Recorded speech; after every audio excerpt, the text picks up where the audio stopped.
action figure review. I haven't done one of these in a little while as far as a live action figure review, but I am here regardless. And I'm here to talk about two figures that have recently come out. And these are the G.I. Joe Classified series figures of Frag Viper and Darklon, two characters that I was actually pretty much looking forward to as far as both figures are concerned. I think for what you get in the set, or not, it's not really a set, in the wave, I should say, because they're individual figures. I think you're really getting your money's worth as far as 25 bucks goes. As far as sculpt, paint detail, and accessories go, I think everything makes sense. Um, there's a lot of weapon storage here. There's a lot of things that make sense as far as the characters are concerned. A little bit of updates here and there for each character, and for the most part, like I said, like within the last like 10 minutes, I just opened them out of the package, and I put them in front of you guys just so we can kind of go through this together and kind of learn and know all the functions and features and all that fun stuff together. Um, so yeah, I'll kind of wait for some people to trickle in, then we'll kind of get going here. But uh, while we're doing that, I'll just kind of show the figures off as far as that goes, and hopefully we're not too blurry here. Let me move my camera in here. Maybe that'll help with some of the lighting. There we go. Here's the Frag Viper up close and personal, so you guys can, while you're trickling in, if you're watching this on playback, you can fast forward through this part because I'm just kind of showcasing the figure, showing them up close and personal for everybody tuning in live. There are the boots and the knee pads, the legs, the holsters. There's the back of the figure.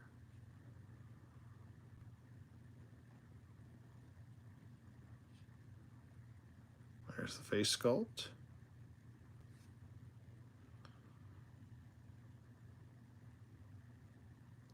Looks pretty good. And that's the Frag Viper. And I think might be the first time that we've actually seen the Frag Viper ever unmasked. And obviously he's had a lot of work done in the lab to himself because they are augmented, I believe. I actually think in this lore they are some sort of like a cyborg or an android of some sort. Cyborg would be part human, part machine, but an android would be all machine. But I think it's something along those lines of tech. Moving on to Darklon, this is more of his original look. This is probably, as far as the mask goes, we'll get to the alternate mask. But this is probably my preferred mask just off of the bat. I'm going to take a look at the other mask and see how it looks. But here is the head sculpt. There is the torso. Here is the lower portion of the character. A lot of,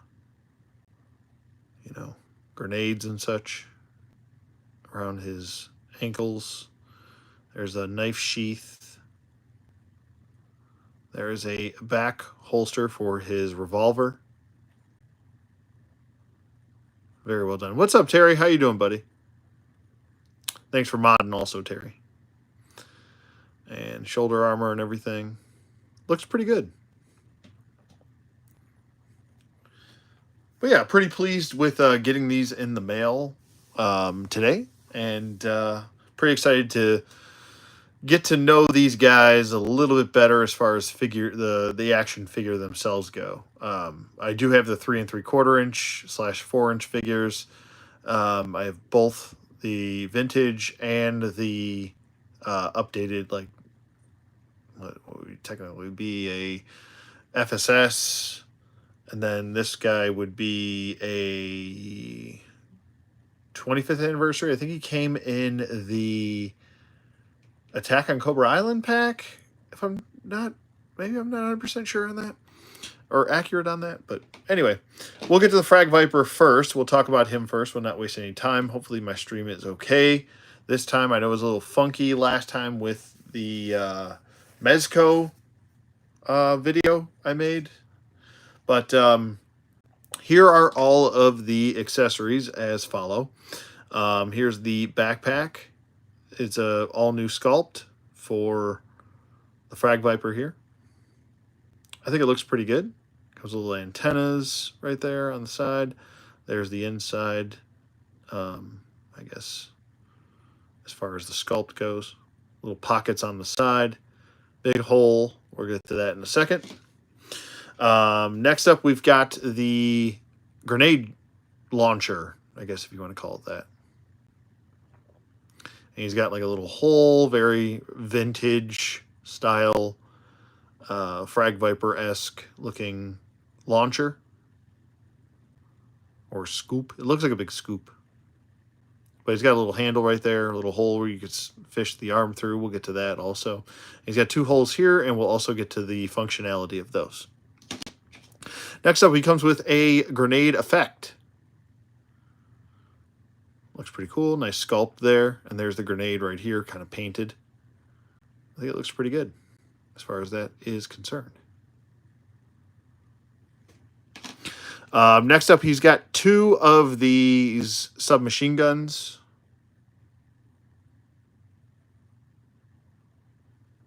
And they're both the same. And then he also comes with his helmet, his iconic helmet. That's what I was going to say, Mark. I didn't know the technical term for it, but I think it's technically a Native American sport, I believe. How do you pronounce that? Alai basket? Let me know in the comments below or live. But yeah, there's the helmet. There's the back of the helmet as well. Looks really good. Very, very nice. And now, so to kind of assemble everything with the Frag Viper, you just kind of want to take the backpack. You also want to take this. Oh, I didn't get to the hose. So the hose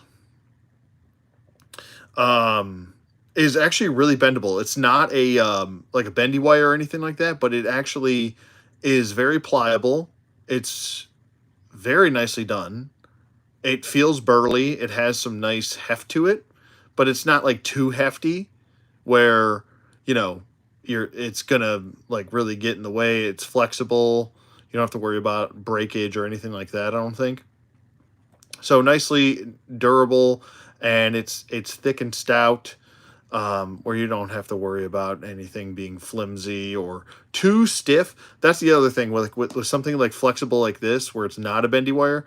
Usually most figure accessories are like too stiff, and then they kind of bend weird and it doesn't work. So what you want to do is you want to take the fat end right there, not the skinny end. You want to save the skinny end for the scoop piece, and you want to plug that right in there, and it's a nice soft but really nice connection. It's a nice thick connection right there, nice and tight. So really good as far as this goes, as far as the design and the engineering of this hose or tube or whatever you want to call it. Next up, you want to take the scoop piece, and you want to see the hole right there.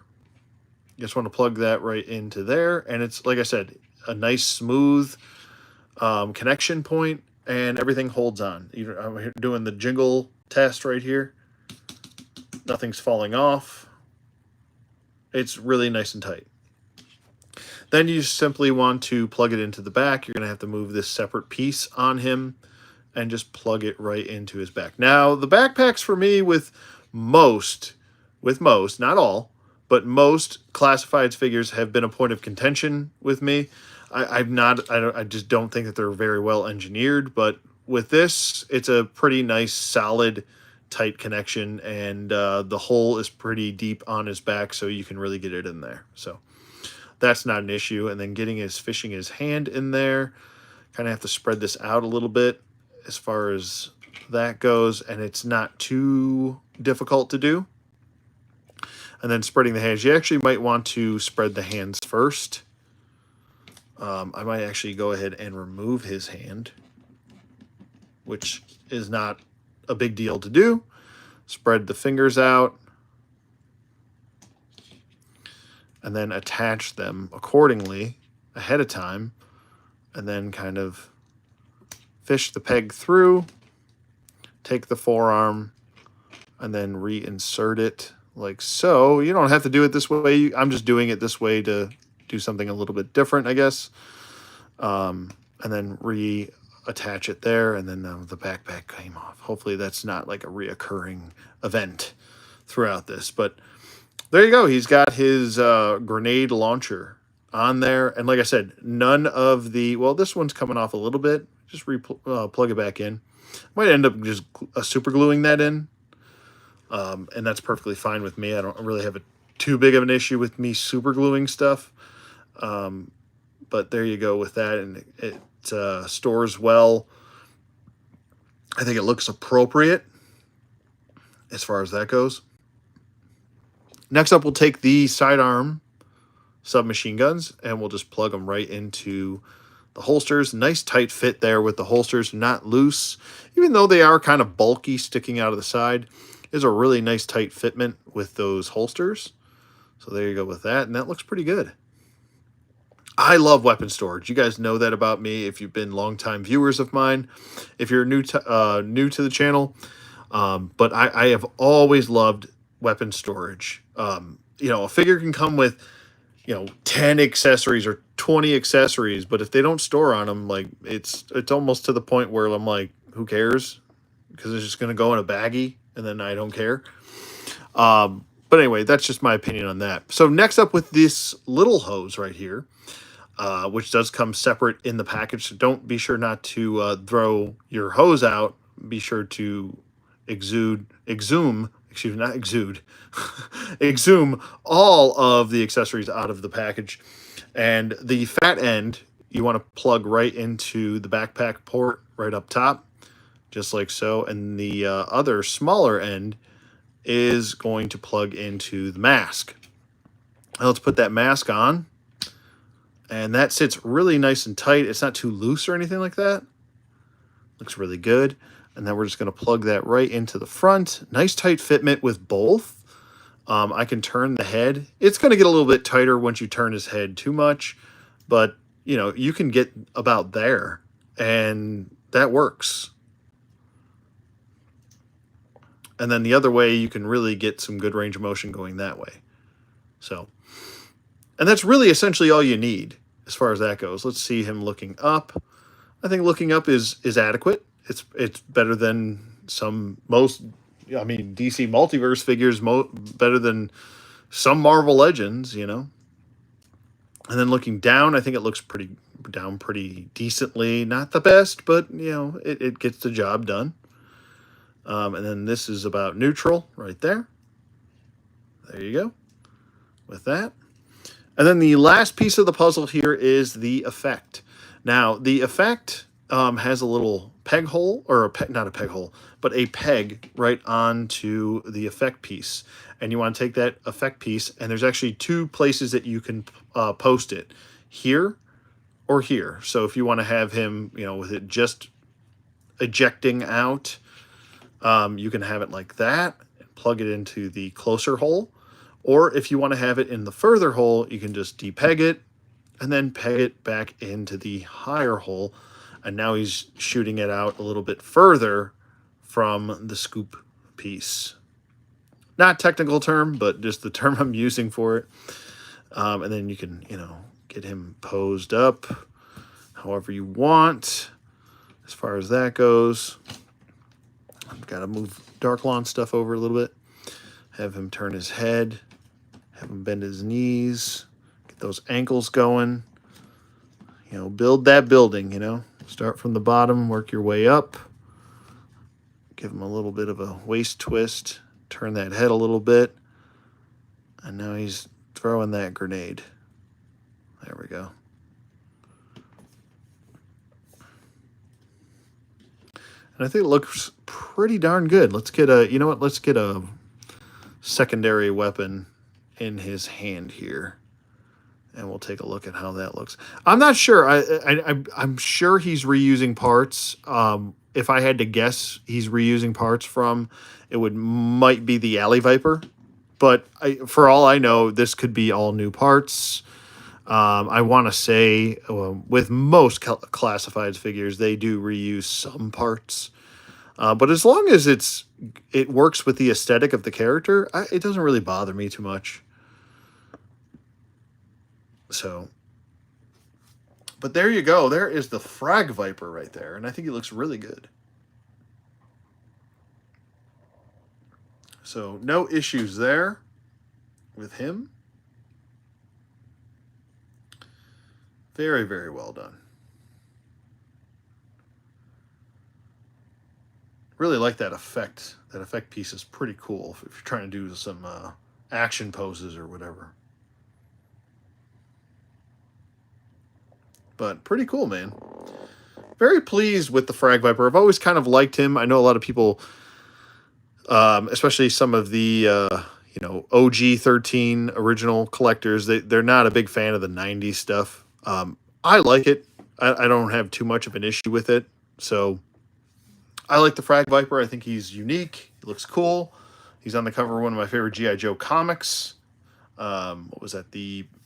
I think it was, oh God, I might be paraphrasing here, but I think it was Attack on the Pit issue. I can't remember what issue number it is. I have to go look at my stack of comics, but anyway, I digress. There is the Frag Viper. Let me know in the comments if you are live. What do you think of the Frag Viper so far? We'll go over articulation and range of motion next with him, and then we'll move on to Darklon, and then we'll do action figure comparisons and stuff like that once I get through Darklon, and we'll do all that at the very end. But yeah, so let me know what you guys think. What do you think so far of Mr. Frag Viper here? Do you prefer him with the helmet on or with the helmet off? It's up to you. But he's a nice little army builder. Personally, I always thought the Frag Viper was kind of like a one-off kind of character. So I always kind of just considered the Frag Viper his own. I never really liked to army build him. Well, on top of that, I wasn't the richest kid growing up. So I only had one Frag Viper growing up. So I wasn't an army builder kind of kid. I maybe at the most I had maybe 2 Cobra Troopers. I had 1 Viper, and he led the Cobra Troopers. As far as Alley Vipers go, I did have, 1 Alley Viper, and I always just kind of saw him as the Alley Viper, not one of multiples. Yes, he was human in the comics. This is kind of like a classifieds update as far as that goes. They like to do that. They like to take a little bit more liberties with certain characters just to kind of give them a little bit more of a backstory and grow on that. But with these are augmented characters as far as the Frag Vipers go. And what it looks to me is when you look at the face, it looks very androidish. Now, I'm not sure if they're cyborgs. That's a horse of a different color. There's a big difference between a cyborg and an android. But I don't know, the lines through the face, it looks very androidish. But they could be cyborgs. I don't know 100% of the lore. But I do know that they are augmented regardless. They aren't 100% human. So, but maybe somebody can clarify that in the comments, or if you are in the live chat, you can let me know. As far as like paint detail and stuff like that, before we get to articulation, it's kind of simplistic with him. There is some paint. Obviously with the helmet, we've got some black here, some black for like a black gloss for the eyes. Got some black paint for the top of the tack vest with some red for the wiring going throughout, because he would be heavy duty wired up as far as a lot of electronics for this backpack, and also mechanical I would guess hydraulics and such, to kind of shoot out the grenades, which are probably being fed from the backpack right here, seeing as all these grenades are kind of black and not painted. It would have been nice if those grenades were painted, because they do shoot out from the backpack, and they're supposed to look like this.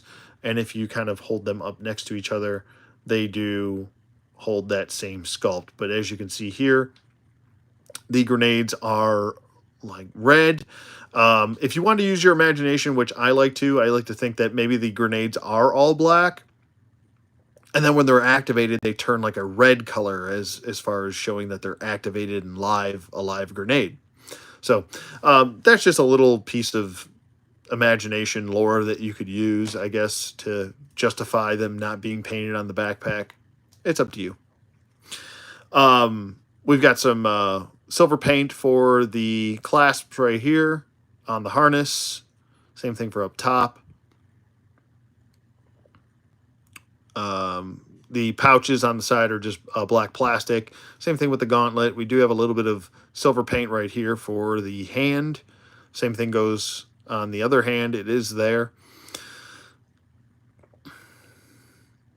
The tack vest is pretty much just like a blue plastic. Same thing goes for the holsters. Blue plastic. Blue painted knee pads. Black painted knee pad bracers. I don't know what you would call that, but as you can see, you can tell when you bend the knee, the black does not continue. So, I guess to some, if you nitpick, that could be a deal breaker for you. But I guess you could always paint the inside of the knee, but even that, you'll get paint rub and friction rub, whatever you want to call that. We do have some blue for the shin guards right there. And that is essentially it as far as like paint and stuff goes. He's very simplistic. I guess you could also consider the like the brown on this kind of like caramel color, also painted as well. But that's Frag Viper, man. Hello, Monty. What's going on, buddy? You can imagine if they were attached instead of molded. Carpet monster food. The grenades, that is. Yeah. I mean, yeah, definitely. You could imagine that if you wanted to. I concur, sir. But yeah, I like the Frag Viper. I think it looks really good. I love the weapon storage. I think that's a big plus for me. Yeah, I think it looks really, really good. Very pleased. As far as his articulation does go, you're obviously going to get a lot of better range of motion with the helmet off. So I'll go through that first, and then I'll put the helmet on, and we'll go through that after. The head's going to look up about that far, and then it's going to look down. It's going to tilt a little bit side to side, not nothing too crazy. It's going to swivel, and so does the neck. Is a separate piece that can also swivel.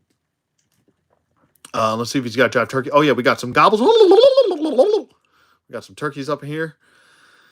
The arms, let me get his helmet out of the way. Actually, let me go back to the helmet on. Like I showed earlier, head up, head down, tilts side to side. So you get a little bit more range of motion with the head. You like that? Gobbles turkey? Turkey? It's called Terrier turkey. The head does tilt a little bit more just due to the, I guess, the extra room in the helmet. And then we do have some jive turkey, some gobbles. Sorry, I had a big yawn. So there's that. Sorry, it's been a long day. I've been up since 7 in the morning, and I've been running around chopping wood and doing crazy stuff all day. So anyway. But yeah, jive turkeys, we got the twist. I showed that, all that fun stuff in the head. Arms go up about that far for a T-pose, so he can T-pose, no problem. Pouches don't get in the way. Arms go down. Full 360 rotation in the arm if you needed to. Not sure why you would, because he's kind of, I guess he's a Android type character. I guess if you really want to go that route, you could. But he does have a butterfly joint. It's not all that useful with typical G.I. Joe classified stuff, but It is there. Then he does have a bicep swivel, and then he does have a double jointed elbow on both sides. Or he is symmetrical. He does have a swivel at the wrist, and he does have a hinge joint at that wrist, which does go in and out on this side, and then it also goes in and out on that side. No extra hands, unfortunately, or anything like that. He does have an ab crunch, which goes forward and back, which makes me kind of believe that this is an older body that they're using for the base, because they don't really utilize this ab crunch style anymore. They kind of use the diaphragms now. So I'm assuming, let me know in the comments below. Like I said, if I am incorrect, I will gladly correct myself, and thank you for the correction. But he does have a swivel at the waist as well. And like I say, he can crunch back about that far with all of his accoutrement on, and then forward about that far as well. He can tilt a little bit side to side. And like I said, he can twist as well. Full 360 if you need it to. He does have drop downs right there. And he can kick forward beautifully. He can kick back nicely. Upper thigh swivel. Like I said, there's, you bring up the drop down. There you go. Upper thigh swivel. We got the double jointed knees. That's maxed out. And then we do have a boot swivel. We do have pointy toey, pointy heely, ankle pivot, 2 peg holes, and a partridge in a pear tree. Okay. But there you go with that. And he does stand nicely, even with the extra weight from the backpack and the hose and all that fun stuff. That was kind of the problem with the 4-inch figure and the old vintage figure, is that he wasn't a good standing figure. You kind of had to get him a base and or a display stand and get him to stand on there. Because with smaller parts, especially back then, they were genuinely a little bit more of a thicker plastic, and a smaller figure with thicker plastic is going to cause more weight and make him be top heavy or lean to one side more often. More or less, that's kind of how things happen. We saw that with Crazy Legs back in the day. We saw that with a few other characters like Free Fall and a lot of the Sky Patrol stuff. Like their harnesses were big and bulky, or their backpacks were huge because they had to actually hold a backpack that was, or a parachute in the backpack. So it caused them to be very back heavy, top heavy, and such. So you kind of needed a display stand to actually keep them up. Where in here, you have that extra weight, but the figure is so well engineered that you don't need a display stand with him. You can get him into poses. I showed you could pose him earlier.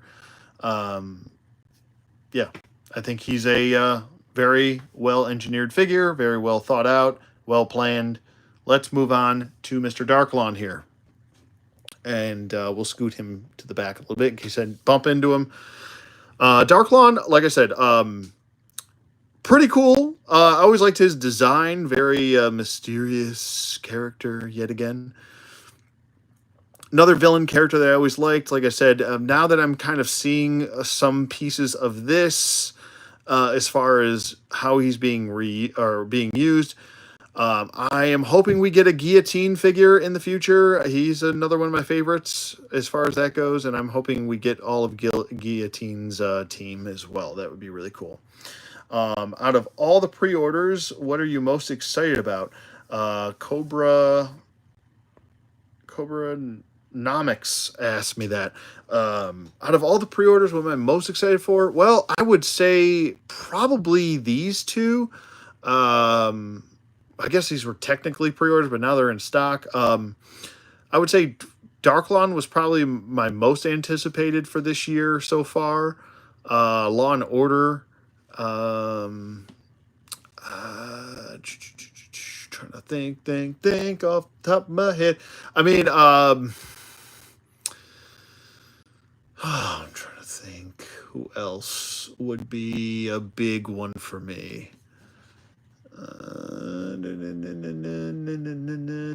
I'm probably forgetting someone because I'm just kind of thinking.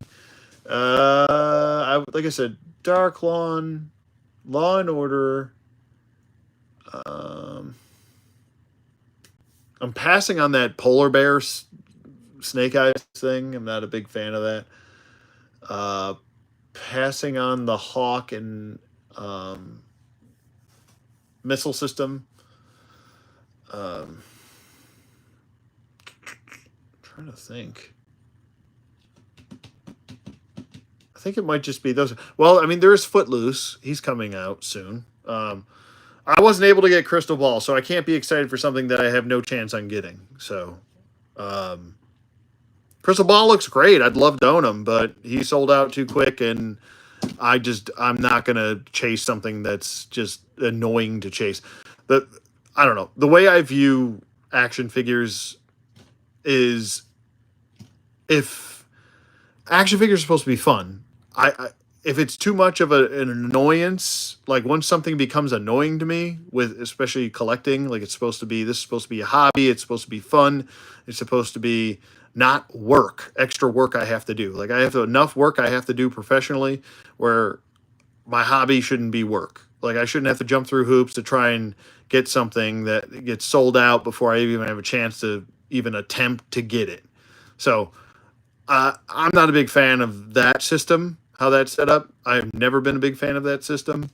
It reeks of elitism.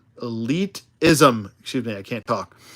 So I like Crystal Ball as a figure itself. I think it looks really cool. I would like to own one, but I'm not jumping through the Hasbro hoops to go get one. So that's just my opinion on the Crystal Ball situation. So, but yeah, I think I'm actually more excited for Darklon here than the majority of the others. But yeah, anyway, so here's Darklon. I showed what he looks like earlier. Here's another up close and personal look at the OG mask. We'll get to the other mask in a second. Looks really cool. I like him. A lot of people don't like Darklon's design, but I think this is a really nice update for him. Slight update with a very classic looking feel. So very nicely done there. He next comes with a sword sheath, which looks pretty cool. Got a peg right on the back. It's going to plug right into his back. We'll get to that in a second. Here is the sword that he comes with. Very nicely done there. Nice paint apps for the sword. For the hilt with the red and the black and the silver. Looks really good. No issues there. Next up, we've got a little dagger, which looks pretty cool. Sword of Omens, right? Exactly. Exactly, little Monty. Good call. It's just pretty much like a black handle with a silver blade and crossguard. We'll get to the helmet in a second. Then he comes with a revolver, which you don't see a whole lot of G.I. Joe characters with revolvers, but I like it. I think it looks pretty good.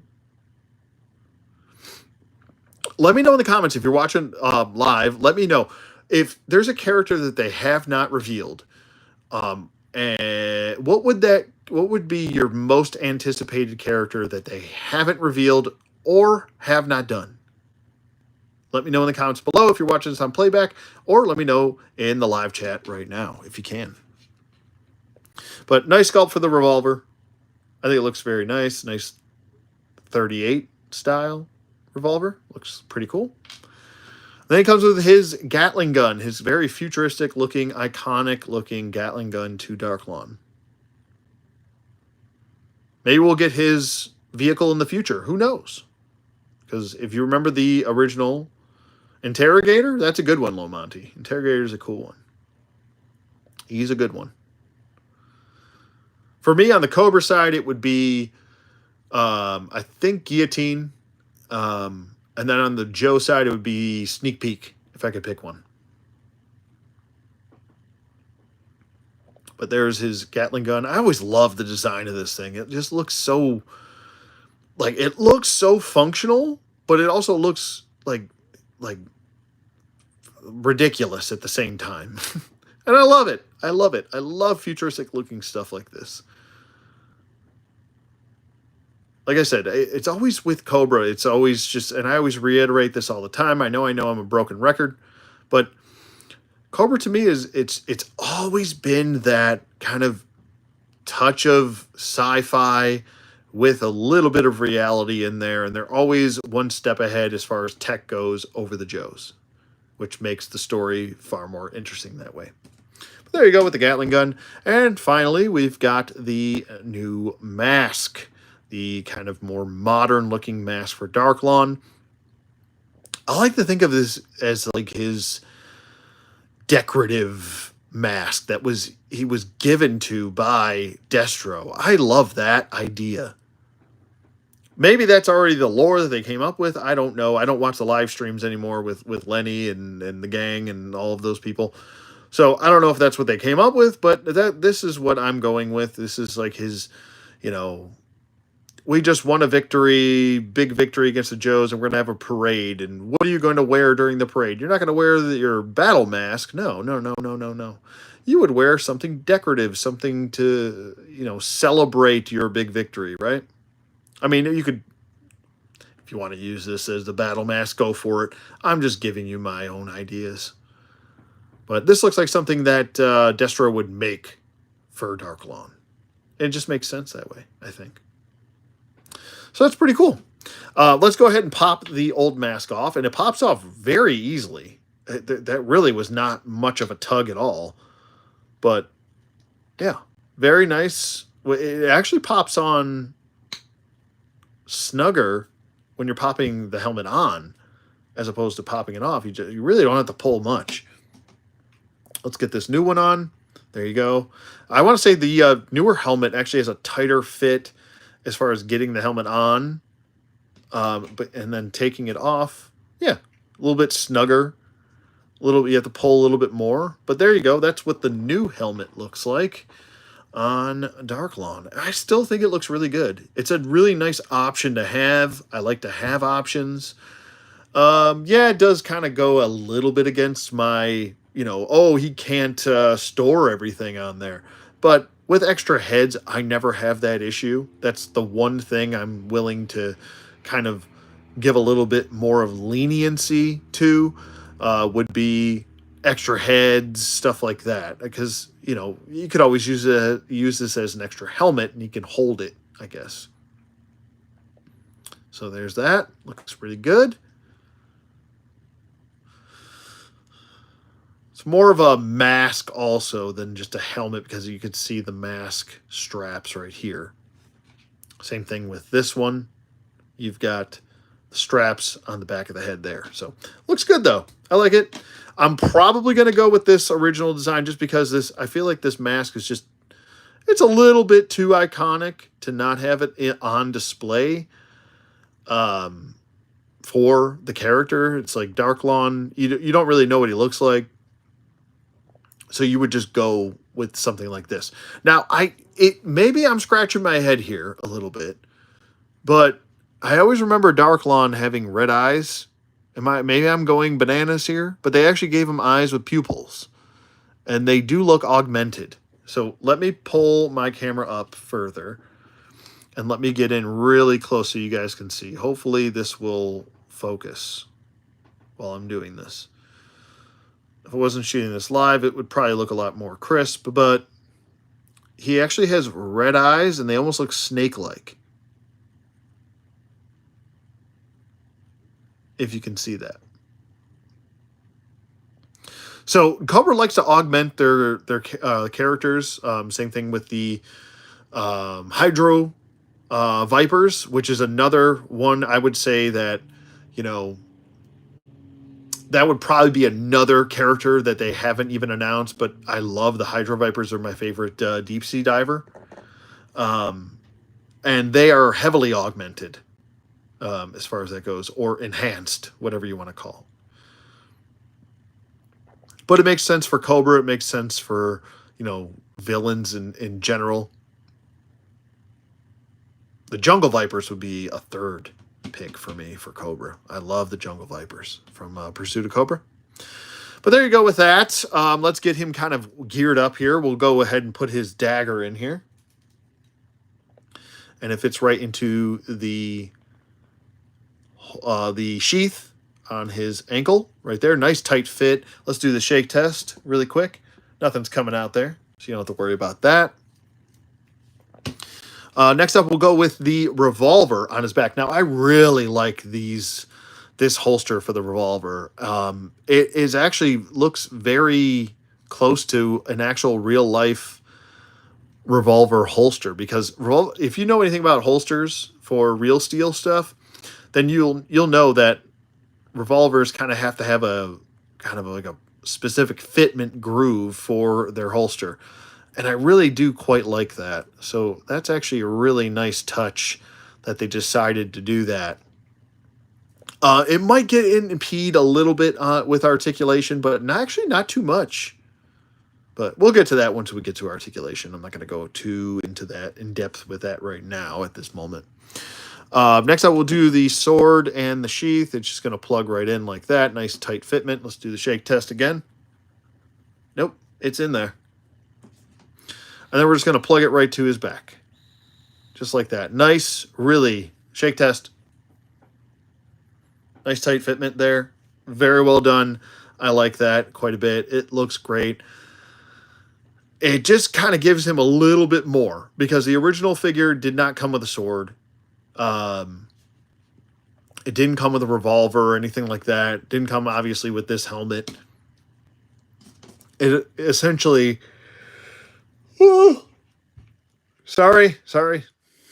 Another big yawn. Essentially just came with his Gatling gun, the original mask on his head for the head sculpt. I think he might have had a dagger that was molded into his leg, but you couldn't use it or anything like that. And similar colors. This isn't 100%, but it's very similar colors. Now, getting this into his hand shouldn't be that hard to do. Just kind of have to readjust the thumb, and he's holding it just fine.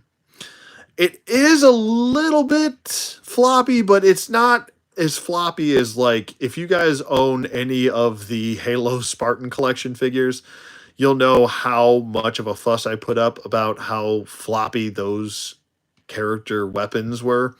It really drove me up a wall, but it's not too flimsy and floppy.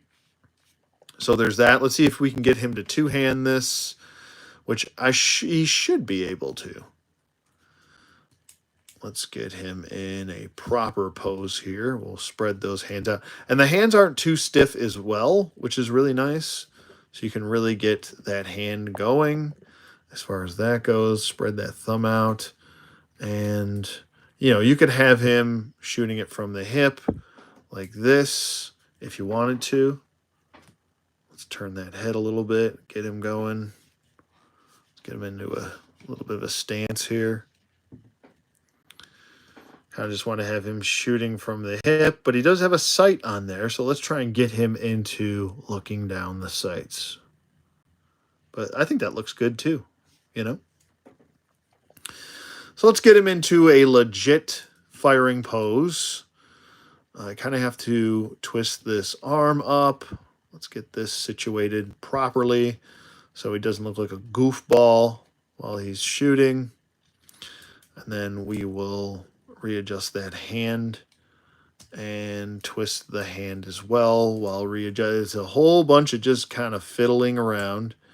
The lower stock is definitely getting in the way it's kind of designed. It's just the way the original design is. Sorry, I'm talking a lot with my hands, and that even drives me nuts. So I apologize for that. But the stock's definitely getting in the way of him looking down the sights. I'm sure if I sat here for long enough, it would fix itself, but it's getting in the way enough where, let's see if I can get that. Oh, well, there we go. I mean, it looks really weird. It definitely looks weird. You can tilt the head down so he is looking down the actual sight, but the stock is definitely pushing the arm in a certain way. And then you kind of have to keep this hunkered in and then really bend that elbow to get him to look down the sight like that. But he is actually looking, like you can see the eye looking down the sight. So But there you go. I mean, I guess that's the best we can do for this moment. Like I said, I don't want to sit here on camera struggling the whole time, so we'll leave it at this and kind of get him into a quick little firing pose. Nothing too crazy there. It's pretty basic as far as a firing pose goes, but you know, you can do it. If I can do it, you can do it. We can all do it. So there you go with Mr. Darklon. We'll get in some close-up shots of that. Get this this off of there. There we go. Now we can really move in. But I think that looks pretty good. Like I said, nothing too crazy. Just a fun time. So no issues there with him. I think he's a pretty well done figure. Let's get this out of his hand really quick. Actually, you know what? We'll keep that in his hand, and we'll put the sword in the other hand, and we'll just see how well he holds his sword. We'll pose him up on this side, and his shoulder armor is a separate piece, so it might flop around a little bit just due to how he's holding his rifle. But he can hold his sword. So now he looks like he's about to dual wield on somebody, which means run for the hills, because I certainly don't want a guy with a futuristic looking Gatling gun and a big old broadsword chasing me down. Certainly don't need that in my life, you know? But, I mean, overall, there's a lot of new stuff on him. I want to say, and I might be wrong here, but I want to say this is an all-new body.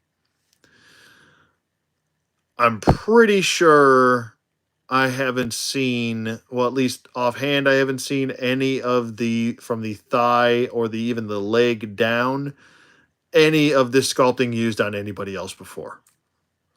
So, if it is up to me, I would say that this is an all-new body. Especially the sculpting of the hands, the wrists here, both wrists, especially the legs. I have not seen this used on anyone else, unless maybe it's somebody I don't own. Like, I don't know if Crystal Ball's at using any of this stuff, but let me know in the comments below. Overall, I think it looks really, really good, though. I think he's one of the better figures this year so far. I think both these guys are really good. I would lean a little bit more towards Darklon. I guess that maybe just because of aesthetic, his design kind of drags me in a little bit more, where I like the color scheme. I've always liked his color scheme, even though most people would deem him as ridiculous. I think he's a little bit bland. But that's kind of the Frag Viper's design. He's kind of just always looked like a brown caramel blob, essentially, except for the helmet, you know? And that's no detriment to the character. It's just a different looking design, but I appreciate it regardless of that. All right, so as far as, let me get his sword out of here. Let me get his Gatling gun out of his hand, and we'll go through articulation, range of motion, and all that fun jazz. Now, certain pieces are going to hinder certain pieces of articulation, so we'll get that off his back. Anyway, so as far as his articulation, range of motion goes, his head can look up about that far. And I am going to pop the head off and put the other head on to see if there's any difference in range of motion, but there we go. Jason Steele, what's going on, buddy? Head looks down. Head can tilt side to side. It can swivel. The neck can also swivel separately from the head due to it being a separate joint. Let's see if he's got jive turkeys. A little bit of gobbles. It's no Frag Viper, but you've got well, there's just a little bit right there. But yeah, he can tilt, all that fun stuff. He can T-pose pretty well, actually. Pretty much maxed out on both sides, and that's even with this plastic piece for the shoulder armor, not essentially even getting in the way. And it also probably helps that this is a separate piece and is kind of floating a little bit, so you can move it down a little bit if you have to. But anyway, it doesn't really get in the way anyway. He does have a butterfly joint on both sides. So there's that. He does have a swivel at the shoulder right there. So you can swivel the arm, what you need to for a humanoid figure. He does have a swivel at the bicep, a double jointed elbow, swivel at the wrist. He does have a vertical hinge joint on this side and a vertical hinge joint on that side. So no lateral hinge joints, but I guess it's fine. You don't really, I guess, need it for Darklon here. And then as far as the ab crunch goes, he actually has a diaphragm joint, not an ab crunch like him, because I think he's using an all-new body. He can tilt side to side. He can crunch, and I'm kind of using the lower crunch, so I use the upper crunch. There you go with that. Inward crunch, like I said, tilt side to side. It can also swivel. Oh, the head came off. It can also swivel, but it is very hindered due to the vest portion, whatever you want to call that. He can also swivel at the waist. He can kind of crunch back on that waist, crunch forward a little bit, tilt side to side on the lower waist part, and then he can swivel. So there's that. He does have the drop down legs, I believe he does. A little bit. It's not as prominent as him, but it is there. So you can also do the splits. I don't think I did the splits with him, but I'll show you in a second. Splits, better than some Spider-Man figures. Legs go forward, leg goes back, upper thigh swivel, double jointed knee with that. He does have a boot swivel. It is there. That's a really high boot swivel too. Wow, most Marvel Legends don't have that. You can pointy toe. Ooh, there we go. Pointy toe. Pointy heel, not so great. It's pretty much neutral. And that's actually due to the sculpting of the boot and the armor. So it kind of gets in the way of pushing that foot forward. But I guess you can get a little bit. I guess that's about neutral. So maybe like a hair past neutral if you really needed to. Ankle pivot, 2 peg holes, and a partridge in a pear tree. Oh my, as someone would say. So let's get to the splits with him. He can do the splits fine. There you go. There's splits with both. And that is articulation, range of motion with Darklon. We'll get him all geared up. Let me get to some comments because I saw 2 comments. Was able to find both of these figures and Blowtorch today. I'm super happy. Hey, man, that's awesome, Jason. I was able to get these guys off of the Amazon. I'm probably going to pick up Blowtorch maybe next week or something like that. But I just figured I would grab these 2 because I feel like these are going to be the little bit more sought after. And I just didn't want to miss out just in case something were to happen like that. And a lot of these figures, like I said, most classified figures are just not sold in stores anymore. Like I haven't seen a classified figure being sold, like a newer one being sold in a store in a very long time. So,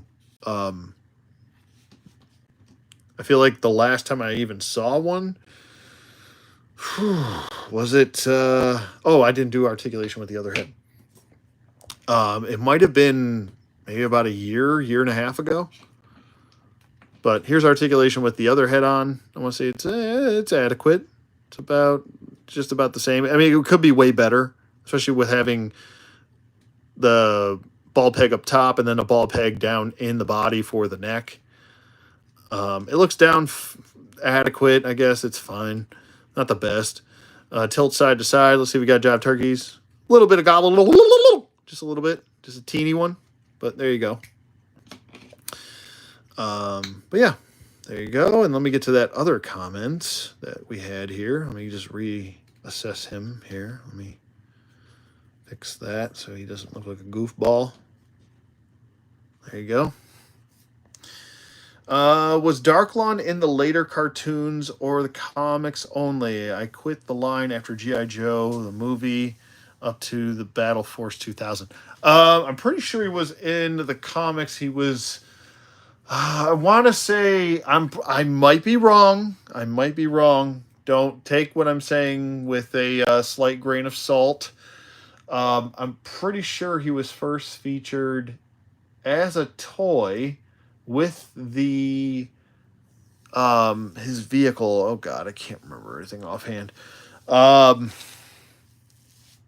There's a lot rattling around in my head. Because I had the vehicle, I had the figure, I still have the figure. I don't have the vehicle anymore. But I want to say his first appearance was with the toy before the comic. I can't remember if he was he in the Deke comic or the Deke cartoon?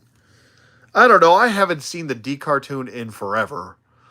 And sitting through that series is like sitting through someone plucking your eyelashes out. I don't know. Evader. Yes, the Evader. Yep. Correct, Hello Monty. Thank you. Yeah, his name of his vehicle was the Evader. It was a funky looking vehicle with like a black canopy that had like, I don't know. It always reminded me something out of like Blade Runner.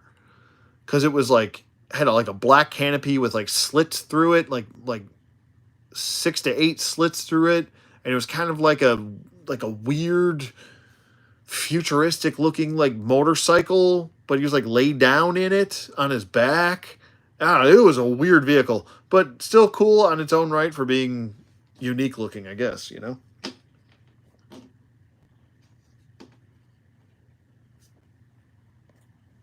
But there's a few vehicles that even on the Joe side that had those weird like slits in the front.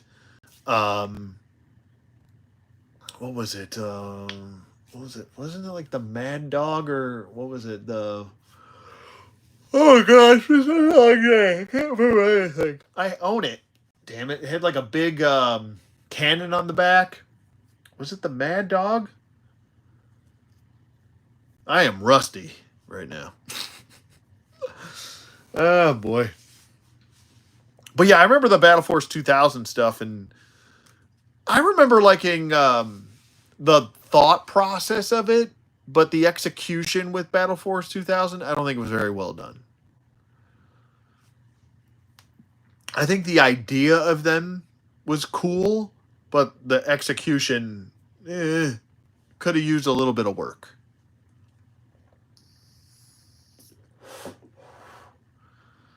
So, but yeah. Yeah, I'm pretty happy with both of these guys. I think they're a lot of fun. I'm gonna have a lot of fun with them. That's kind of the only drawback to me doing these. Well, the other drawback to me doing these live videos is that I can't do like the photography that I like to do with most of the reviews. While it is so fun to interact with you guys and I love doing it. Thanks, Lomonty. Yeah, I think they're pretty cool too. These are pretty awesome looking figures. I can't do like the extra stuff that I like to do that I have a lot of fun with, like especially like the memes and stuff like that while I'm doing the review and the extra jokes and stuff like that. But I am glad to be able to interact with you guys and talk with you guys through the review. That's a lot of fun for me. And I like getting your guys. I like getting everyone's perspectives too. And you guys also help me with a lot of the, misinformation, stuff like that. Because that happens. We're human. We're allowed to be misinformed. We're not perfect. But yeah, I like these guys. I think they're a lot of fun. I think you guys will really like them. If you already have them, I'm sure you guys are enjoying them. If I had to pick one out of these two, I would probably go with Darklon. I think most people are going to see him just as an army builder, especially with the kind of like android looking head underneath. But yeah. I think Darklon is my preferred preference of the two, and it's going to go great with my Destro and some of my Iron Grenadiers. That's a. I guess if I could add one more thing as a fourth, I would love. We already got the regular kind of classic looking Iron Grenadiers, which are, I'm just going to be honest with you, kind of boring in design. In my opinion, that's just my opinion. Don't take it to heart. Some people really get overly passionate about difference of opinion these days. Um, but I prefer the Pursuit of Cobra Iron Grenadiers with the smart guns and the big battle armor, and they look like they're about to just take on, like, if one guy could take on 50 men, it would be one of those Iron Grenadiers from Pursuit of Cobra. So I'm hoping we get a variant of the Iron Grenadiers. So, and it always worked for me. I don't know, maybe it doesn't work for you guys, but it always worked for me. The lore in my head was like Destro would send those Pursuit of Cobra Iron Grenadiers out first. They were the first line of defense. And then his Royal Guard would have been the original designed Iron Grenadiers. You know, the guys like a Secret Service for Destro would have been the vintage design for Iron Grenadiers. Iron Grenadiers would be a good move. Yeah, I think so too. I think so. Especially in a line like this where you're trying to update some stuff and add a little bit more to a modern take as well. I think offering a lot of Pursuit of Cobra designs would just make a whole hell of a lot of sense. And we've even gotten characters like Shadow Tracker, one of my favorite figures from any G.I. Joe line throughout G.I. Joe's history. We got him already. Um, Granted, I would still love a second release of him in a deluxe box with everything that he originally came with, but I doubt we'll ever get that. It's a shocker that we even got him to begin with. So,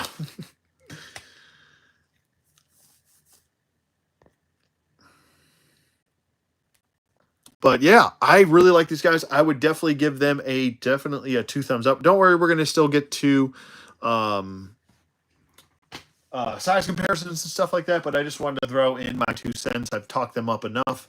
I think everything on them makes sense. I love the fact that we're actually getting weapons effects.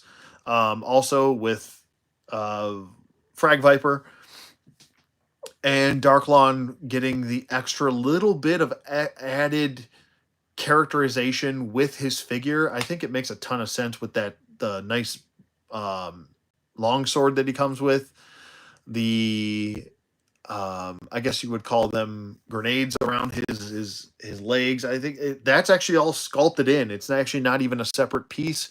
It's sculpted into the boot, as far as, at least as far as I know. I don't think. Oh no, these are separate. They are actually separate piece. Okay, it is a separate piece. So I retract my previous statement. Those are a separate piece. I probably should have tested it out to begin with, but we can't win them all. But yeah, I would definitely highly recommend them both. Very well done. Solid range of motion. Not the best, but solid range of motion. Articulation, it's there.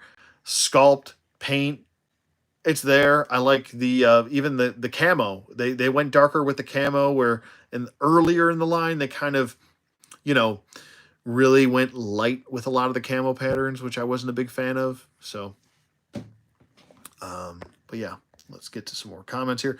Darklon is cool. I love him. And the other Iron Grenadiers. Yeah, I agree, Jason. I agree. Can't go wrong with Destro and the Iron Grenadiers, you know? Yeah, it seems like they do look at Pursuit of Cobra stuff for inspiration. Hopefully, they dive into that style more. Customization friendly. Yeah, I agree. I agree. I think they should.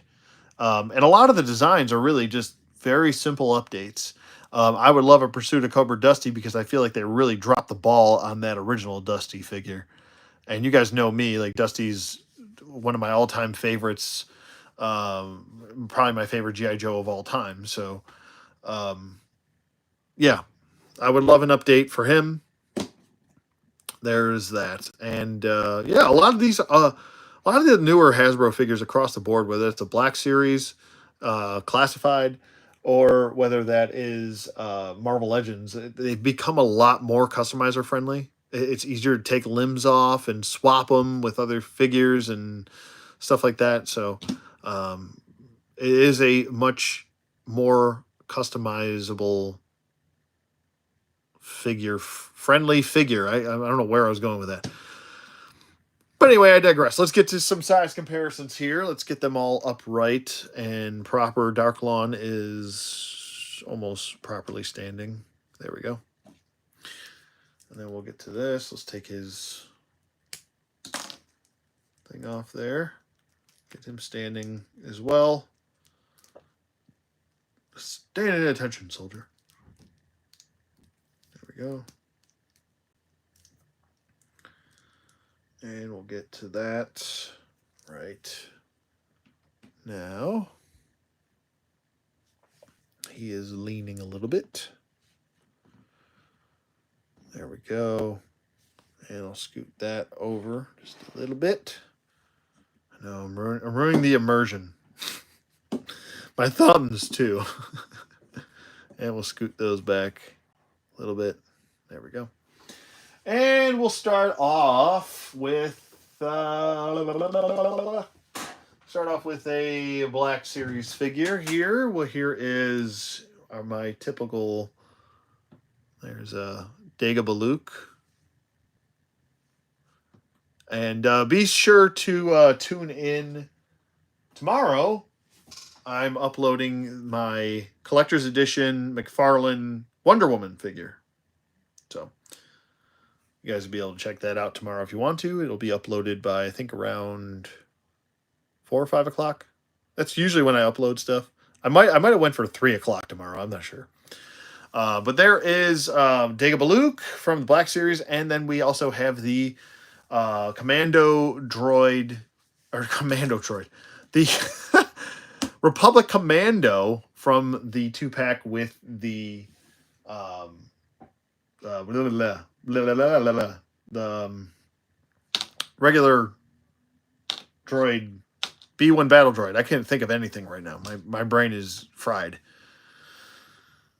95 degrees, and I was chopping wood. It felt like it was like I think what somebody said was like 95 with humidity. It was like 102 or something like that today in South Carolina. Good Lord, it sucked. Anyway, there's your Black Series comparisons as I babble on more. Next up, we'll do Cyborg Superman here from McFarlane. Hopefully he doesn't knock everybody over. And then, we'll go the opposite direction with that. We'll go Silver Age Superman right there. There's a nice little comparison with that.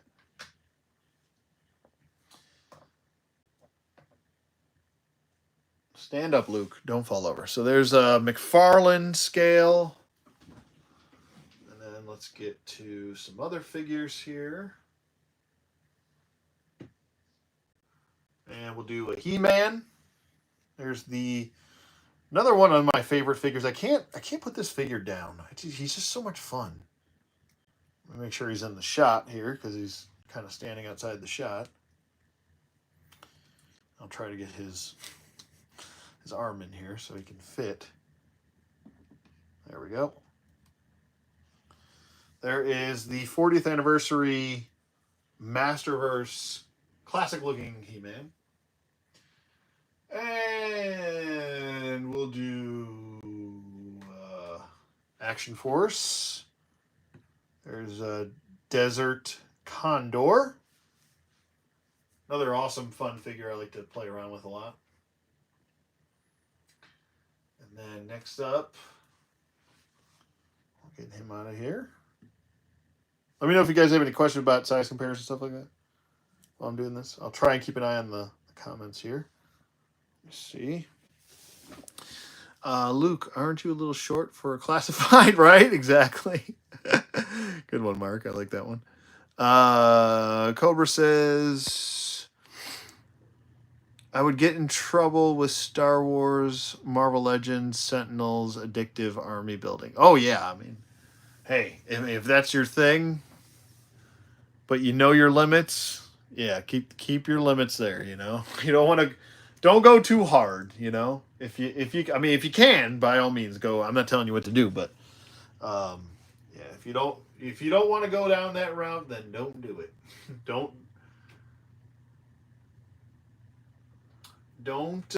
tempt yourself if you don't want to overwhelm, because man, I've been collecting for well over about 25 years, and the amount of stuff that you end up owning. I mean, I don't know how long people have been collecting, but it can become very overwhelming. Yeah, and it's like, okay, something's got to give here, you know. But anyway, here is Punisher there, and then we'll bring in the new X Factor Cyclops. So there's comparisons with two Marvel Legends. And then next up we'll do one more Marvel Legend, because I usually bring him in anyway with most reviews. And we'll do Ben Reilly's Spider-Man. And we'll do a Operation Monster Force Dracula.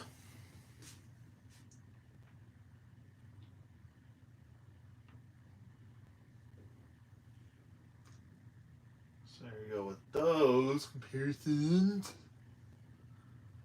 Get Ben Reilly out of there. And we'll do NECA Phantom. And we'll do blah, blah, blah, blah. I'm trying to talk here. Then we'll get him out of here. And then we'll bring in Jada Toys Wolfman.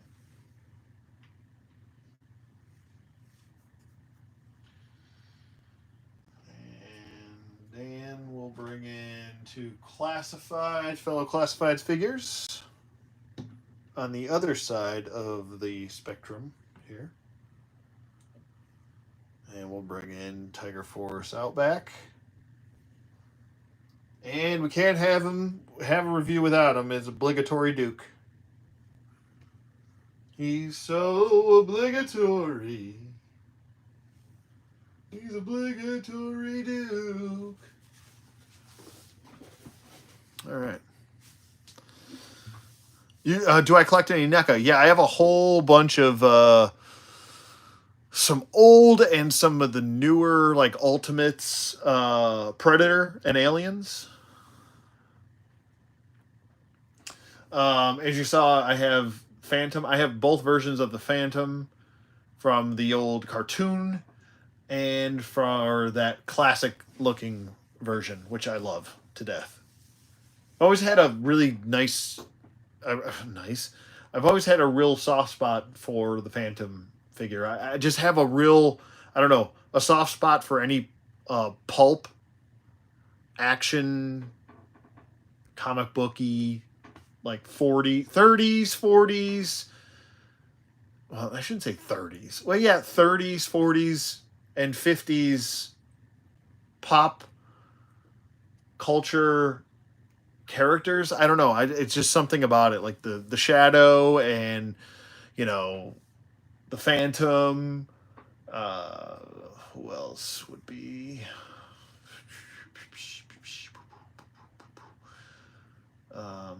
But you get my drift. Queen Alien's back up on Big Bad Toy Store. Are you talking about the NECA one, Cobra? Robo, what's going on, buddy?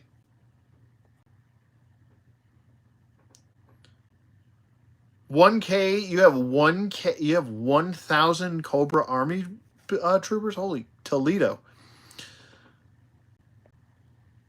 That's a lot, bro. Holy Moses. Wow, that's a lot, dude. Are you talking about the queen ale? Oh, the queen. So I have a funny. Let me get these out of the way. So that's it for comparisons, in case you were wondering. Um, I have a funny story with the NECA Queen Alien. Hopefully, this will help. I bought one. This was back in. Now, maybe they fixed her. I don't know. I bought one from Big Bad Toy Store. And this isn't a Big Bad Toy Store problem. This is a NECA problem. I bought one way back in 2000, I want to say 18. Got her. And in the box, I could see that her crest was cracked. The mouth fell out and was rattling around in the package. I took her out and I inspected her and I recorded everything that I was doing for posterity purposes. And I took her out, and the spines wouldn't plug in. The separate spines that you have to put into the figure wouldn't plug in. There was a whole litany of problems with that figure. I called Big Bad Toy Store. I told them, hey, I took photos. I have a video. This figure is just a mess. It's a complete lemon.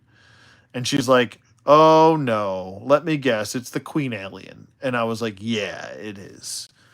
And she's like, okay, give me your order number. And I give her the order number. And she's like, okay, yeah, no problem. We will refund you or we can send you a replacement. But she was like, we have a whole graveyard full of NECA Queen Aliens. And she's like, if I could suggest something, I would suggest just purchase something else because it's really not that good of a figure. It's not well made. It falls apart and there's a ton of issues. And she said, all the issues that you have, there was even more with other customers. And I was like, holy Moses. So, I mean, I don't know if they fixed it.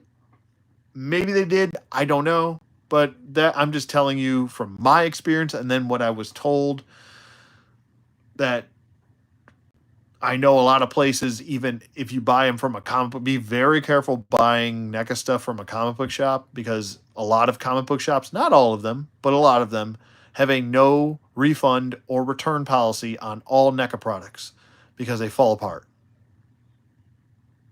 So they have gotten a little bit better with their turtle stuff, but some of their Predator and Alien stuff, as much as I love them to death, they are not well built.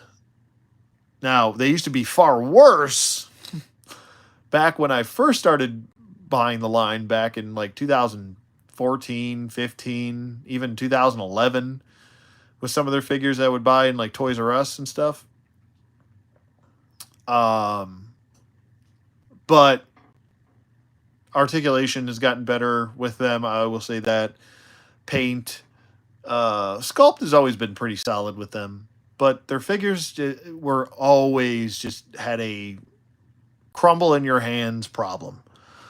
So, I mean, and I haven't collected too much new NECA stuff. I want to say the last new NECA figure that I got, and I'm really trying to think here because hopefully I'm not forgetting something, but I want to say it was the Feral Predator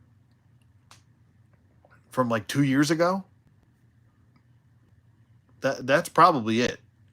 So I'm not a consistent NECA collector. Like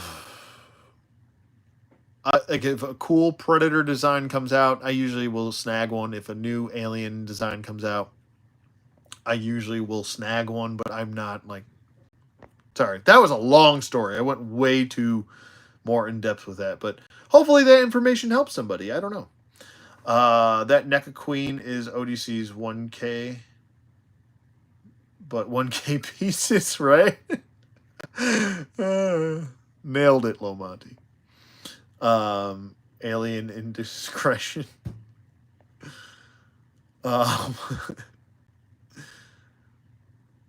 Yeah, tubes breaking on Predators. Yeah, That and their gauntlets, like the wrist gauntlets, like they would always put like a cool hinge so you could like open it up and like make them look like they're activating the destruction feature. Excuse me, I can't talk.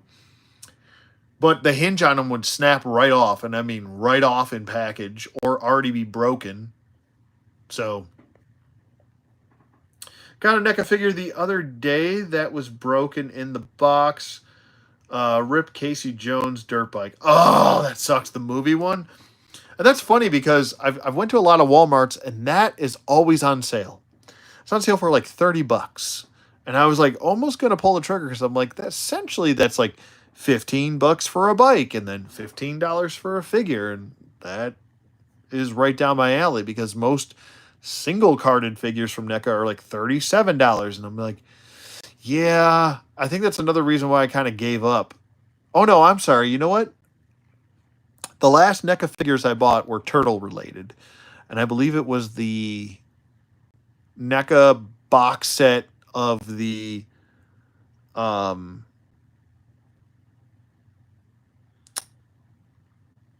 what was it? That 4-pack from the comics.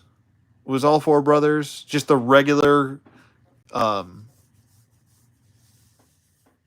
layered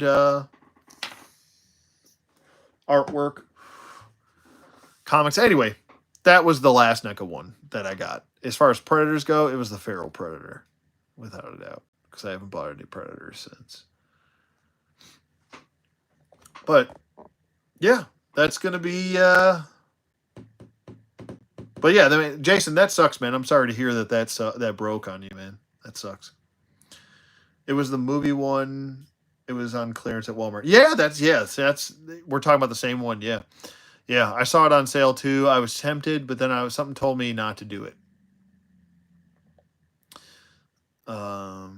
Just finished NECA Puppet Master collection. Nice, nice. I was tempted to get them, but then I think at the time they were around. I think they were like $40, and I was like, but they're so small. And like I've always liked the Puppet Master stuff, and I remember first time I saw him as a kid, I was like, oh man, I want to get a marionette puppet like that. And like I remember going around. This is back when I lived in Buffalo, New York, and trying to find a like a puppet maker to make me the main puppet killer that's based on the puppeteer in the movie. He's kind of got that like white face with the black eyes, and he's got the blades coming out of his hands. Yeah, they're small. Yeah, yeah. Because I saw him in package, and I think it was like the muscle bound dude with the tiny head. And I was like, I was gonna consider getting him and his counterpart, but I was like, yeah, I can't justify $40 for these. You know, to each their own. You know, everybody's different. Everybody values something in a different way. You know. It wasn't NECA, but Joy Toy. I picked up 1/18 scale April O'Neil to go with my Jones beautiful figure. Yeah, Joy Toy makes a lot of fun stuff. They make a lot of good quality product. I have a ton of their earlier day stuff. I guess you can consider that from like 2018 to about 2021. That's kind of when I stopped collecting Joy Toy products around 2021. And that's not due to any really issues I had with anything. It was more so due to just, I kind of didn't really like the direction they were going in as far as character offerings. Like I wanted them to keep going in that Titanfall-esque route, and they kind of went Warhammer, and I'm like, I don't care about Warhammer. I just don't. I never got into Warhammer. Teach their own if other people like it, but it's just, I don't know. It's not for me. I don't like the aesthetics of Warhammer. I've never played the game, so I just don't care. But anyway, been enjoying and there I go. You've been enjoying the Joy Toy Warhammer 40K? Yeah, I mean, hey, like I said, to each their own. I mean, everybody's got different things that they're into. I'm not bashing anybody for it. You like what you like, man. Um, it's just, it's just not for me, the Warhammer stuff. But I wish they would go back and focus on, some more of those Titanfall s designs. That'd be nice. I know they spout out a few here and there, but it's not like they were really all about it back in the earlier Joy Toy days, which is fine. Joy Toy Warhammer stuff is neat. Yeah, yeah. I mean, like I said, it's an acquired taste. People like it, and that's fine. But um, but yeah, I'm glad you can enjoy it. That's good, and they make good products, so I'm sure you'll enjoy it that much more. And it's good that people are able to get Warhammer stuff. I know McFarlane did some Warhammer stuff too, so that's good. I think is NECA doing it or Jada Toys? I think I don't know. One of those two are I think doing Warhammer figures too, but I'm not up to date with all the Warhammer stuff. So like I said, I don't really know anything about Warhammer other than I'm just not a big fan of the aesthetics of it. But Mythic Legions. I have I mean, I was collecting Mythic Legions from the first Kickstarter. I have all the figures from Wave 1, 1.25, which is, and then 1.5, and then 1.75, and then 2.0, and then I don't know where it went off after that. It went in their All Star waves. I don't have all the All Star waves, but I have some. I kind of cherry picked the All Star waves just because I wanted characters that either to army build or characters that I either sold off from Wave 1.0 and had to reacquire. Um, I have some Cosmic Legions. Um, I think it's this year we were supposed to get. Maybe end of this year we're supposed to get the second wave of Cosmic Legions from what was that what's that wave? It's been so long. I feel like I've been waiting like 5 years for these figures to come out. I can't think of the name. Anyway, the second wave of or third wave technically of Cosmic Legions, the Space Shuttle crew, whatever it's called.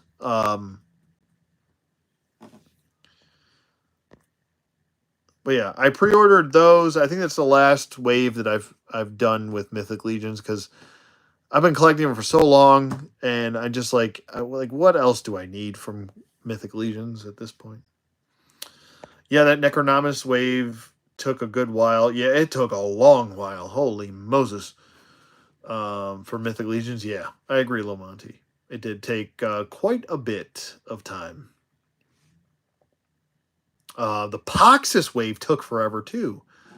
I want to say the Poxus wave took over 2 years to finally come out. It took a long time. Like I saw other Kickstarters pop up that were newer with less of a budget, put out their figures in less of a time than it took for one wave of Mythic Legions. And I'm just like, at this point, guys, like you guys have been making Mythic Legions for, I think it's over 10 years now. Like, no one should have to wait 2.5 years for a wave anymore.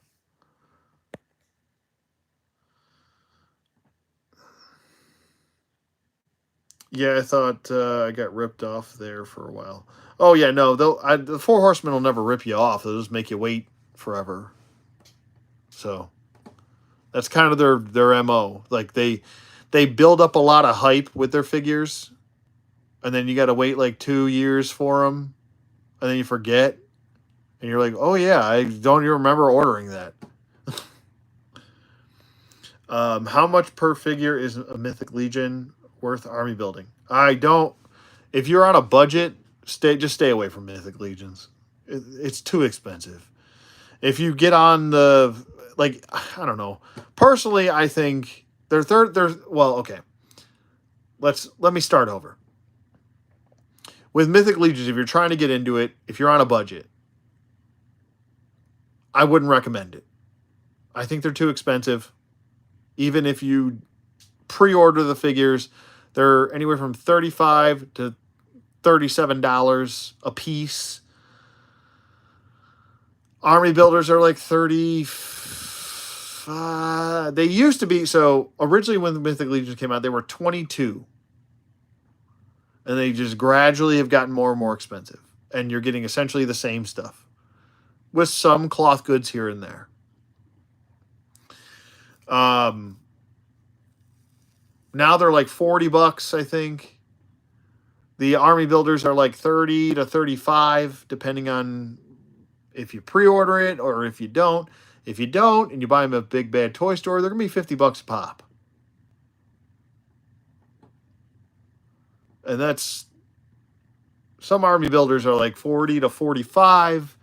Some Army builders are like 50, depending on where you buy them from. I don't, I kind of stopped buying Four Horsemen products just because the figures themselves haven't evolved, really. The product, while the sculpts look great and stuff like that, and it gets very tempting here and there, they make a fun product. It just, everything takes far too long to come out. Like,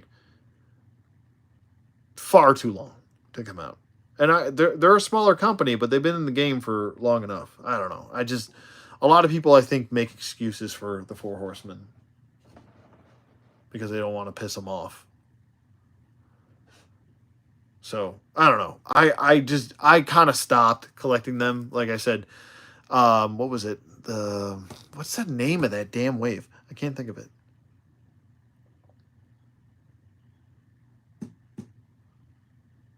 Anyway, the last something crew, I can't remember it. Like, I keep wanting to say Haxian, but that's not the name of the crew. Anyway, the Space Crew wave, I think it's like technically the third wave because the second wave already came out. But the third wave of figures is the last one that I pre-ordered. I have not touched any other Mythic Legions other than the ones that I pre-ordered from the Necronominus wave, which technically that pre-order came out way before the Cosmic Legions did. So I got those figures in, and they're fun. They look great. A lot of them now, they're starting to double down on 2.0 versions of characters that we already got. So, you know, it's fine. There's definitely a community for it. So if you're looking to get into a community, let me put my thumbs back in here. If you're looking to get into a community of people that care about that line and stuff like that, and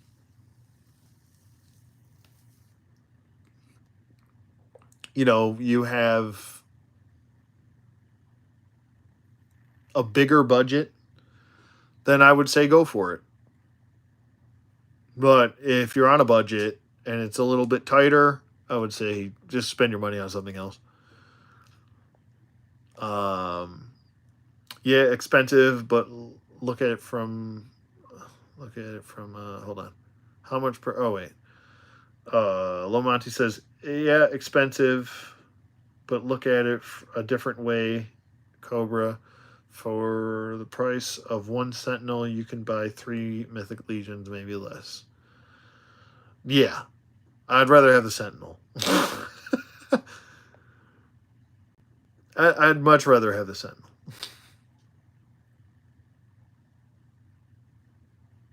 Savage Crucible, same price as Mythic Legion. I don't own any Savage Crucible, so I don't know.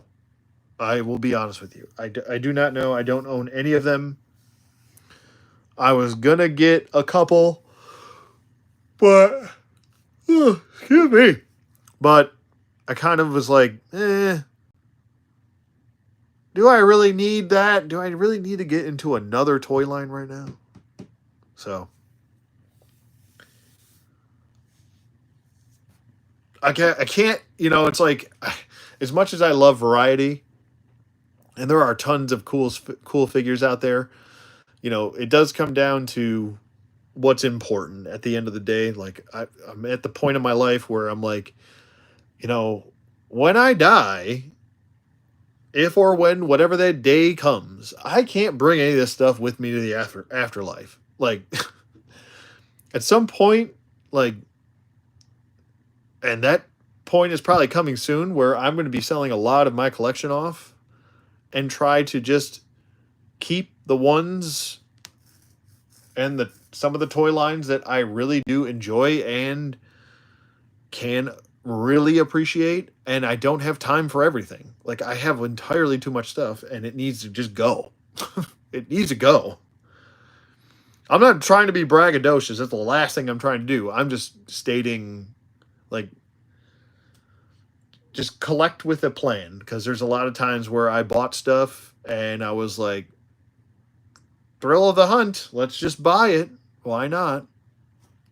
And I feel like that happens a lot of the times. Like a lot of people say, yeah, I have a plan, but then they do the same thing. Like it just happens. You see something really cool and you don't want to pass it up and it's a good price, you buy it. It just happens. No budget, but space is my enemy. Oh, okay. Well, I mean, there you go. Yeah, that's another half of that battle. Is that you might have all the budget in the world, but space is a killer. But the other half of that battle is also, if the budget is open, you could always try and create more space. I guess if that's an important aspect to your life, like if toy collecting is a huge hobby, like hell, I mean, I'm in the process of making a bigger toy room. I had to separate my toy room from where I was doing reviews. Like my review space now is in a totally different room from my toy room. Like this is where I'm going to be doing all my reviews, all my live streams. It's a smaller room, but it just makes sense, especially acoustically. It makes sense. So I mean, if space or space is the issue, but budget's not. I mean, I would put your budget into making a bigger space. You know, getting really nice shelving that you can be proud of, stuff like that.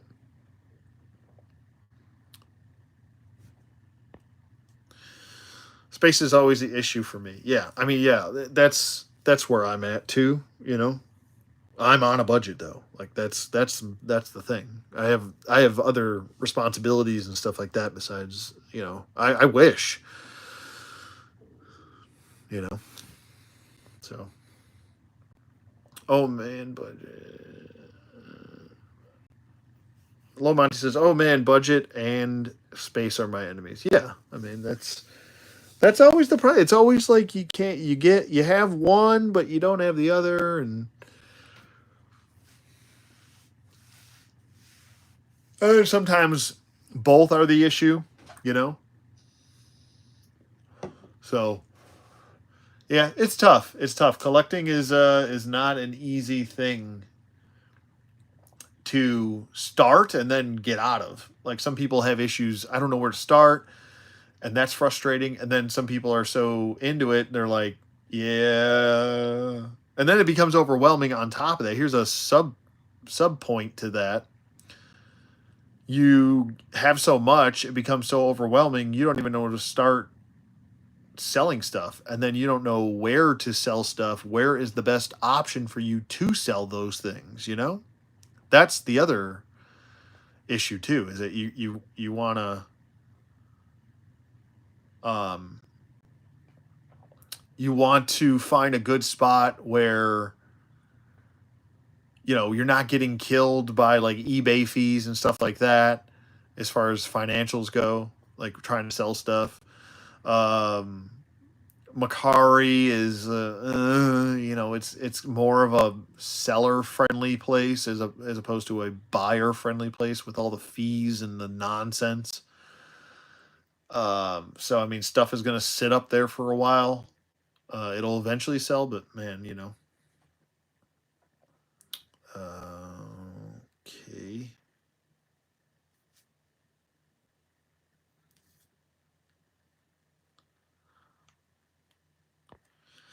But anyway, yeah, I think that that'll do it for this review. Hope you guys enjoyed it. I went on droning on long enough. I want to thank everybody. I'm renting ATM. Gotta move in a few years. Yeah, I'm looking at my collection, knowing I gotta pack it all up. Yeah, that's not fun. I've had to do that and drive, you know, travels. Thanks, Will B. I appreciate that, buddy. Um, yeah, I had to move all my collection 700 and change miles away down south from up north, and that was not a fun thing to do. Have to do. When you gotta move, that's when it hits you. It's way too much stuff. Yeah, it's too much, man. It's too much. Too much. I mean, I still have half my stuff still in Buffalo in storage. It's like what purpose is that serving? It's got to go.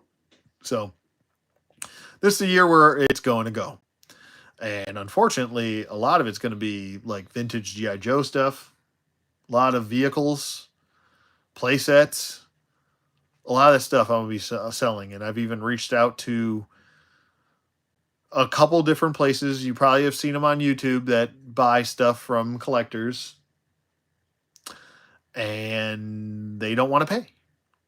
They just don't want to pay. So it's a struggle, man, trying to find, something is only worth what someone is willing to pay for it. You could say, oh, well, I know this is worth $10,000, but if someone's only willing to pay, if the majority of people are only willing to pay $2,000 for it, guess what it's actually worth then. So that's the reality of the selling situation, the selling market. So anyway, I digress. But thank you to everybody who tuned in. Be sure to like, comment, and subscribe. I also do have channel memberships in the description box below if you want to become a Jive Turkey, hang out. And I do have perks. I would also like to thank my channel members of Terry Turner and Woodman29 for the continued support. And like I said, thank you to everybody who tuned in live. Appreciate you all. And I hope you guys have a wonderful day, a wonderful week. Be safe. Enjoy your figures. Have fun with them. Play with them. And I will see you guys on the flip side.